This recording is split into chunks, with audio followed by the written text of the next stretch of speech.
तो 5 राज्यों में चुनाव की तारीखों का ऐलान हो गया है। कांग्रेस प्रवक्ता सुरेंद्र राजपूत हमारे साथ है। सुरेंद्र जी, आपको जवाब मिल गया होगा। प्रेस कॉन्फ्रेंस जैसी इलेक्शन कमीशन की शुरू हुई, उसमें सीधे तौर पर यह कहा गया कि आप जो आरोप लगा रहे हैं कि प्रधानमंत्री की रैली थी, इस वजह से इलेक्शन कमीशन की प्रेस कॉन्फ्रेंस आगे बढ़ी, ये इनहेरेंट है। राजनीतिक पार्टी आप ही की तरफ इशारा था, इलेक्शन कमीशन का इनहेरेंट पार्टी है, वो इसी तरह की बयानबाजी करती रहती है। अब ये तो उन्हें कहना ही था। आज की डेट में उनके ऊपर इतना दबाव है प्रधानमंत्री नरेंद्र मोदी का, वरना क्या कारण थे कि 12 बजे की प्रेस कॉन्फ्रेंस उन्होंने जो है 3 बजे कर दी। इससे पहले गुजरात के इलेक्शन में भी उन्होंने इसी तरीके का किया था कि गुजरात और हिमाचल के इलेक्शन की काउंटिंग की डेट तो घोषित कर दी थी, लेकिन गुजरात के इलेक्शन की डेट घोषित नहीं की। आखिर क्या कारण है कि आज 1 ही बजे प्रधानमंत्री को रैली करनी थी अजमेर में और वहां पर तमाम तरीके की घोषणाएं उन्हें करनी थी, चाहे मुफ्त बिजली की बात करनी हो, चाहे तमाम अन्य जुमलेबाजियों की बात करनी हो। प्रीति, सच्चाई यह है कि इलेक्शन कमीशन सहित आरबीआई सहित तमाम संवैधानिक संस्थाओं के ऊपर जिस तरीके से भारतीय जनता पार्टी नीति गठबंधन ने प्रेशर बना रखा है और संवैधानिक रूप से दबाव डाल रहे हैं। जवाब बेहतर देंगे जो आरोप आप अभी भी लगा रहे हैं, जबकि इलेक्शन कमीशन ने आपके बयान को, आपकी बात को तवज्जो ही नहीं दी।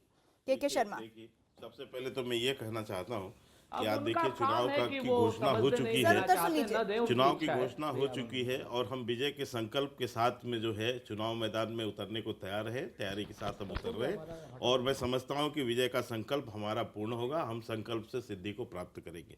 लेकिन मुझे आश्चर्य हो रहा था कि अभी कांग्रेस के प्रवक्ता कह रहे थे शायद इन्होंने प्रेस कॉन्फ्रेंस चुनाव आयोग को नहीं सुना या ऐसे ही चले आए हैं, शायद इसीलिए शायद ये इस तरह की बात कर रहे हैं। लेकिन ये जो चुनाव आज सुबह सुबह जिस ढंग से कांग्रेस के प्रवक्ता रणदीप सुरजेवाला जी ने चुनावी बौखलाहट और हताशा और निराशा का परिचय दिया है अपने प्रेस कॉन्फ्रेंस में, चुनाव आयोग जैसे संवैधानिक संस्था की गरिमा को नीचे गिराने का काम किया है, ये मैं समझता हूं कि निश्चित तौर से यह कांग्रेस की बौखलाहट है, हताशा और निराशा है और चुनावी पराजय की पहली निशानी है ये कांग्रेस की, जो इस तरह से बौखलाकर देश की संवैधानिक संस्था पर उंगली उठा रहे हैं। कौन ज्यादा हताश है? अब चुनाव की तारीखों का ऐलान हो गया है, बहुत सारा कुछ, अब जब जो कुछ भी आप लोग सोच रहे हैं, समझ रहे हैं, उसका जो जवाब है वो वोटर देगा। हम लगातार, हमारे सहयोगी लगातार बने हुए हैं अलग अलग जगहों से। हमारे साथ अमिताभ सिन्हा भी न्यूज रूम से जुड़े हुए हैं, हमारे खास वरिष्ठ पत्रकार हमारे साथ हैं और कांग्रेस बीजेपी के लगातार जो प्रवक्ता हैं वो भी हमारे साथ रहेंगे। सबसे बड़ा दंगल में आज का दिन सबसे महत्वपूर्ण, क्योंकि 5 राज्यों में चुनाव की तारीखों का ऐलान हो गया है और हमारे साथ बड़े पैनल के साथ साथ हमारे रिपोर्टर्स और हमारे वरिष्ठ सहयोगी अमिताभ सिन्हा न्यूज रूम से इस वक्त हमारे साथ जुड़े हैं। अमिताभ सिन्हा, 5 राज्यों में चुनाव होना है, लेकिन दिन 3 राज्यों में चुनाव होना है, जिसमें छत्तीसगढ़, मध्य प्रदेश और राजस्थान, यहां पर बीजेपी शासित सरकारें चल रही हैं। इन 3 जगहों पर आपके विश्लेषण के तौर पर बीजेपी की सबसे बड़ी ताकत और कमजोरी क्या क्या है? देखिए, 3-4 चीजें साफ है। संगठन इनकी सबसे बड़ी ताकत है और प्रधानमंत्री नरेंद्र मोदी के चेहरे पर तीनों राज्यों में जाएंगे, जिन पर जो अभी भी लिस्ट में सबसे आगे चल रहे हैं पॉपुलैरिटी की। तो ये 2 चीज़ें हैं जो सबसे आगे हैं, जो बूथ स्तर पर बीजेपी के नेता काम कर रहे हैं। लेकिन जो सबसे बड़ी मुश्किल ये है राजस्थान में कि वो पेंडुलम स्टेट कहा जाता है, एक बार कांग्रेस की जीतती है, एक बार बीजेपी जीतती है और एंटी इनकम्बेंसी इस बार राजस्थान में बहुत ज़्यादा है। इस बात से पूरा बीजेपी हाईकमान अवगत है। तभी आज वसुंधरा राजे ने आज एक तुरुप का पत्ता खेला है किसानों की बिजली माफी का। अगर ये हिट होता है तभी हो सकता है कि बीजेपी की नैया पार हो, लेकिन आलाकमान को भी कम से कम राजस्थान की चिंता तो जरूर सता रही है। जहां तक मध्य प्रदेश और छत्तीसगढ़ की बात है, संगठन के दम पर और कुछ महागठबंधन न बन पाने की जो हवा निकली है उसके दम पर हो सकता है बीजेपी निकाल ले, लेकिन नाराजगी मध्य प्रदेश में भी ज़्यादा है। किसानों का आंदोलन हुआ था, अगड़ी जातियों के भी लगातार आंदोलन चल रहे थे, तो मुश्किलें तमाम राज्यों में हैं। 15 साल की एंटी इनकम्बेंसी भी है मध्य प्रदेश और छत्तीसगढ़ में, तो मुश्किलें हैं। लेकिन आलाकमान मध्य प्रदेश और छत्तीसगढ़ में खासी मेहनत कर रहा है संगठन के तौर पर, लेकिन राजस्थान में उन्हें कुछ ज़्यादा मेहनत करनी पड़ रही है, तभी ये फ्रीबी अनाउंस किया गया है वहाँ पर, जो कि उनकी तुरुप का इक्का साबित होगा, ऐसा आलाकमान को लग रहा है। सुप्रीत कौर बीजेपी से हमारे साथ अमिताभ जुड़ रही है। सुप्रीत कौर जी, अभी हम विश्लेषण कर रहे थे उन 3 राज्यों का जहां पर आपकी सरकारें हैं, लेकिन वहां पर राह उतनी आसान नहीं होने वाली है इन तारीखों के ऐलान के साथ ही। देखिए, ये हर बार कहा जाता है कि राह आसान नहीं है, हर बार कहा जाता है कि एंटी इनकम्बेंसी है, लेकिन अगर हम भरोसा करते हैं तो हम भरोसा करते हैं अपने सुशासन की नीतियों पर, हमारे कार्यकर्ताओं पर और हमारी कार्य प्रणाली पर। और मुझे लगता है कि जिस प्रकार से योजनाओं का बहुत अच्छी तरीके से क्रियान्वयन हुआ है और नीचे स्तर पर बिल्कुल ग्राउंड लेवल पे आवास योजना ले लीजिए, संबल योजना ले लीजिए, या आप उज्ज्वला योजना ले लीजिए, आपको इतने हितग्राही मिलेंगे। लोगों को बिल्कुल भी ऐसा नहीं है कि बीजेपी के खिलाफ कोई एंटी इनकम्बेंसी नहीं है।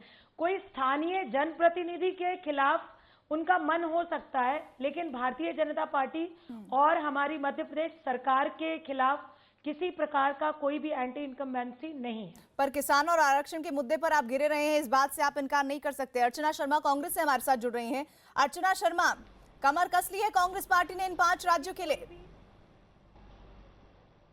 बिल्कुल, देखिए हम लोग पूरी तरह से तैयार हैं। और अगर राजस्थान की बात करें तो हमारी तैयारी का प्रमाण तो उस समय था जब हमने उपचुनाव जीत लिए थे, और कई बूथ्स पर तो इनको 0 वोट मिला। उस चीज़ का सूचक है कि कांग्रेस ने पूरा विश्वास जीत लिया जनता का, और उनकी विदाई के दिन जनता गिन रही है। और जिसे आज प्रधानमंत्री के उद्गार थे, हम उम्मीद कर रहे थे कम से कम विदाई की वेला के समय तो कुछ राजस्थान को सौगात दे जाएंगे, लेकिन वो भी नाउमीदी के दौर से एक तरह से जनता को गुजार के गए। और जाते जाते जिस प्रकार के उन्होंने द्वेष व्यक्त किए, अपनी राजनीतिक द्वेषता का परिचय दिया, इस बात का गवाह है कि प्रदेश जो है जितनी राहत की उम्मीद कर रहा था, जितनी उम्मीद थी कि भारतीय जनता पार्टी के केंद्र राज्य में सरकार है, इसके अनुपात में यहाँ पर योजनाएं मिलेंगी, परियोजनाएं मिलेंगी, ईस्टर्न कैनाल की उम्मीद थी प्रदेश की जनता को, उसको ये कह करके कि जुलाई से लेकर अब तक हम टेक्निकली उसको सर्वे करवा रहे हैं। इस बात का गवाह हुआ कि यहाँ राजस्थान की अनदेखी चरम पर हुई है, और जिस तरह का शासन यहाँ चला है उस शासन ने जनता को नाउमीदी से भर दिया है, नाकाम सरकार रही है।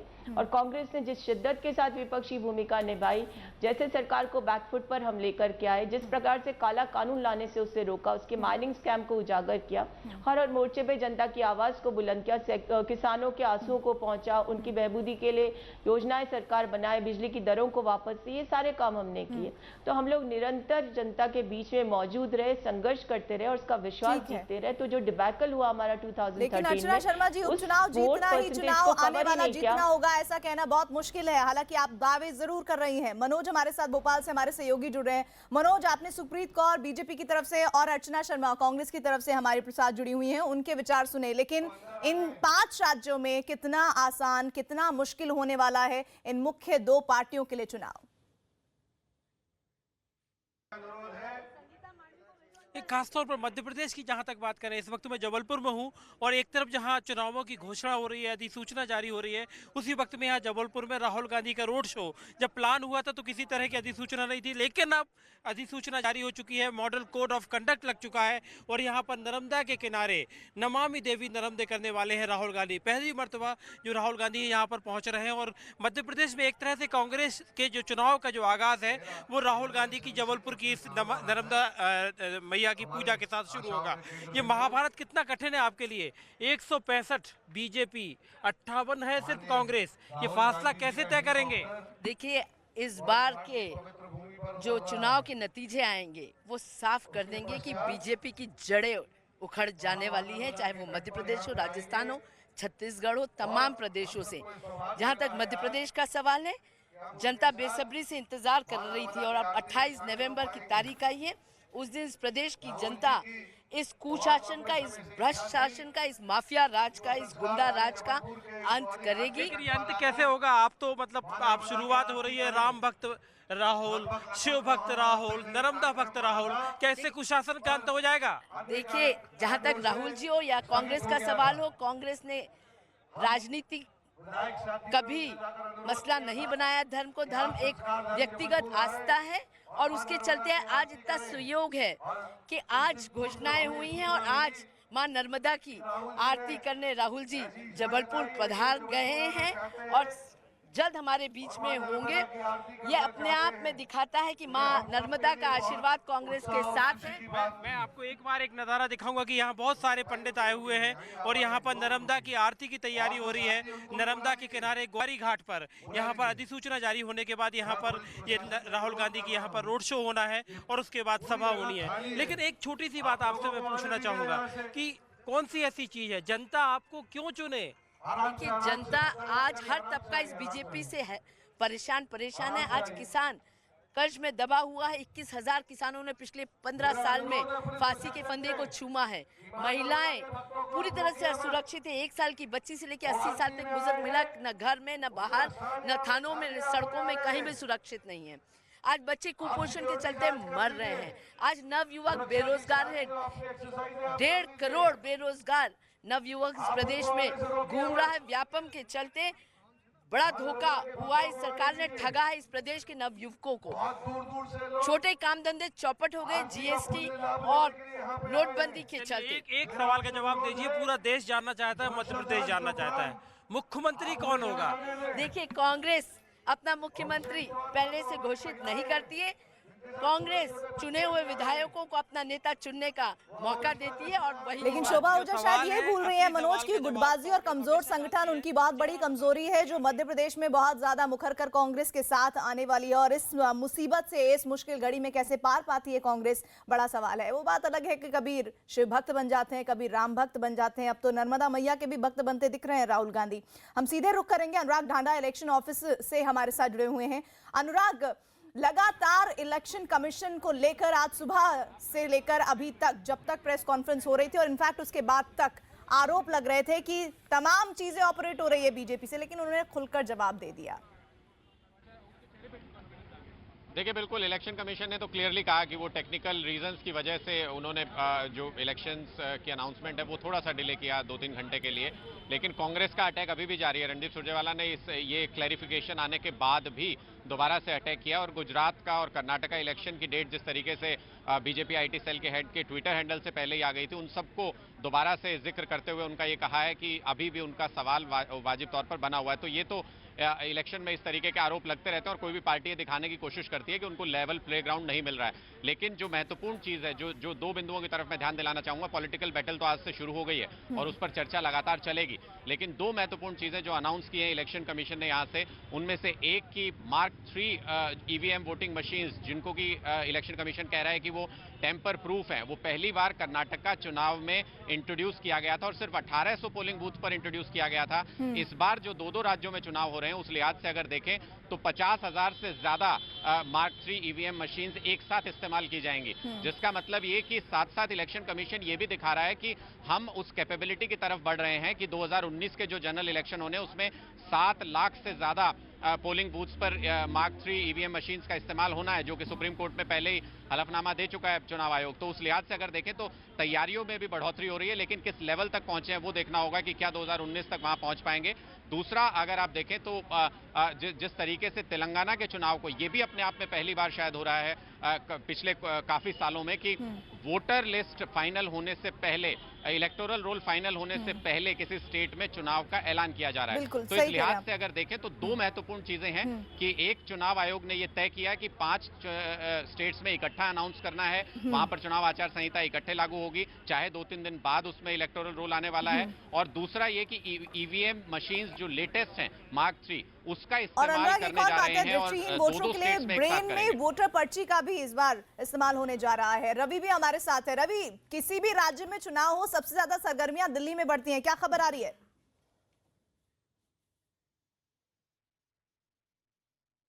प्रीति, सबसे बड़ी बात यह, इस समय मैं कांग्रेस दफ्तर में हूं और सबसे बड़ी बात यह है कि कांग्रेस के ज़्यादातर नेता इस समय दिल्ली से बाहर हैं। खास करके सबसे बड़े नेता जो राहुल गांधी की बात करें तो मध्य प्रदेश में है, बीजेपी की तरफ से पीएम राजस्थान में है, तो अमित शाह भी मध्य प्रदेश में।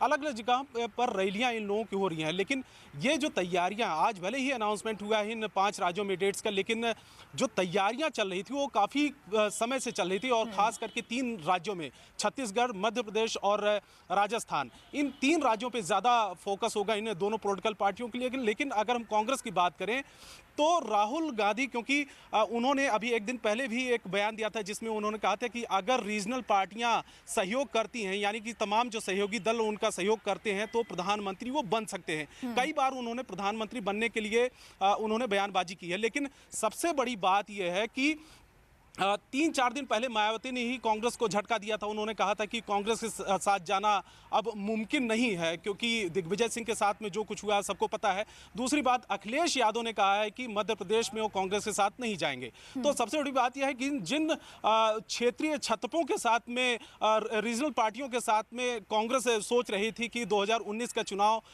लड़ेंगे, लेकिन उससे पहले जो 5 राज्यों के खास करके जो चुनाव हैं वो सेमीफाइनल कहे जा रहे हैं कि अगले साल के जो चुनाव होंगे वो 5 राज्यों के जो चुनाव के रिजल्ट होंगे वो काफी ज्यादा असर डालेंगे 19 के चुनाव को कितना इम्पैक्ट होगा। हमारे साथ 2 विश्लेषक भी हैं लगातार, वरिष्ठ पत्रकार रामकृपाल जी और शेष नारायण जी, उनसे समझने की कोशिश करेंगे। लेकिन उससे पहले सुखप्रीत कौर बीजेपी से हमारे साथ जुड़ी हुई है। एक बार फिर से सुखप्रीत जी, अभी हम सुन रहे थे शोभा ओझा को, वो लगातार ये कह रही थी अब तो हम नर्मदा मैया की भक्ति कर रहे हैं, हम देखें कैसे अभी पूरी तरह से बीजेपी के इस शासन को उखाड़ फेंकेंगे। जरा ये बताइए कि बीजेपी की कौन सी ताकत है जो आपको लगता है कि नहीं हम कमबैक करेंगे, क्योंकि जो जानकारी है उसके मुताबिक राजस्थान में 5 साल से शासन में लोगों को नाराजगी ही मिली है, एक बड़ा तबका ही मानता है, और राज्य सरकार से जो कई जातियां हैं राजस्थान में वो नाराज है। और वहीं अगर हम मध्य प्रदेश की बात करें तो 15 साल के शासन जिसको आप नकार रही थी उसको लेकर भी नाराजगी, और किसान और आरक्षण के मुद्दे पर आप घिरे हुए हैं। देखिए, मैं शोभा ओझा जी से पूछना चाहती हूँ कि जितने वर्षों तक 70 साल तक जब कांग्रेस रही, ये मुद्दे उनको तब याद नहीं आए? अगर किसी ने किसानों के विषय में सोचा तो वो मैं ये मानती हूँ भारतीय जनता पार्टी की सरकारों ने सोचा, चाहे वो मध्य प्रदेश सरकार है, चाहे राजस्थान की है, चाहे छत्तीसगढ़ की है। पहले कभी किसी किसान को बीमा मिलते हुए देखा था? किसी किसान को 0% ब्याज दर पर 0% ब्याज दर पर पैसा मिलते हुए देखा था? कांग्रेस की सरकारों के समय पे आप भी जानते हैं कि 16 और 18% पर किसानों को पैसा दिया जाता था। आज जिस तरीके से सड़कें बनी है, इंफ्रास्ट्रक्चर प्रदेशों का बना है, ये प्रदेश पिछड़ों की श्रेणी में। अगर हम मध्य प्रदेश की बात करें, मध्य प्रदेश जब कांग्रेस का यहाँ पर शासन था उस समय पिछड़ा हुआ क्यों था मध्य प्रदेश? मध्य प्रदेश की आप बात कर रही हैं और समाजवादी पार्टी ने, मैं रोक रही हूँ सुप्रीत कौर जी आपको, उसी पर अखिलेश यादव समाजवादी पार्टी के मुखिया, उन्होंने क्या कहा है सुनिए। मध्य प्रदेश में भी समाजवादी पार्टी लड़ेगी और समाजवादी पार्टी का जिनसे गठबंधन था, गोंडवाना गणतंत्र पार्टी और बहुजन समाज पार्टी से जरूर बातचीत करेंगे, क्योंकि कांग्रेस ने बहुत इंतजार कराया। कब तक इंतजार करें? तारीख घोषित होने जा रही हैं, इसलिए अब इंतजार नहीं होता हम लोगों को। छत्तीसगढ़ में समाजवादी पार्टी का गठबंधन बातचीत गोंडवाना गणतंत्र पार्टी से है, बातचीत चल रही है। हम लोगों ने कई बैठक की है। आने वाले समय में जहां पार्टी का संगठन है और पार्टी जहां संगठन के लोग कहेंगे वहां पार्टी लड़ेगी गोंडवाना गणतंत्र पार्टी से और बहुजन समाज पार्टी से बातचीत करेंगे। एक मध्य प्रदेश में भी यही करेंगे, क्योंकि गोंडवाना पार्टी का अभी जब शहडोल में कार्यक्रम था मैं गया था, और जब बालाघाट में कार्यक्रम था तो उनके सभी पदाधिकारी आए थे। तो इधर सभाएं चल रही हैं, इधर कार्यक्रम चल रहे हैं, और जो हमारा तय है पार्टी का उसी हिसाब से काम करेंगे हम लोग। अरे बातचीत कब हुई थी सब बता दें आपको फोन पे क्या? तो अब तारीख आ जाए, नॉमिनेशन हो जाए, तब तक हम इंतजार करें? ये इंतजार थोड़ी करेंगे राजनीति में कोई, और वो भी समाजवादी पार्टी 4थे नंबर की पार्टी है मध्य प्रदेश में, ये आप जान लीजिए। वोट चाहे कम हो लेकिन 4थे नंबर की पार्टी तो है हमारी। अर्चना जी, अखिलेश यादव को आपने सुना, बीजेपी बहुत खुश हो रही है कि रीजनल पार्टी आपसे संगठन ही नहीं करना चाहती, आपके साथ गठबंधन ही नहीं करना चाहती, और आप और इतना इंतजार कराए जा रहे हैं आपके पास। अब इंतजार करते रहिए, आपके पास वक्त होगा, उनके पास नहीं। उन्होंने साफ इनकार कर दिया कि हम नहीं कर रहे हैं आपके साथ गठबंधन।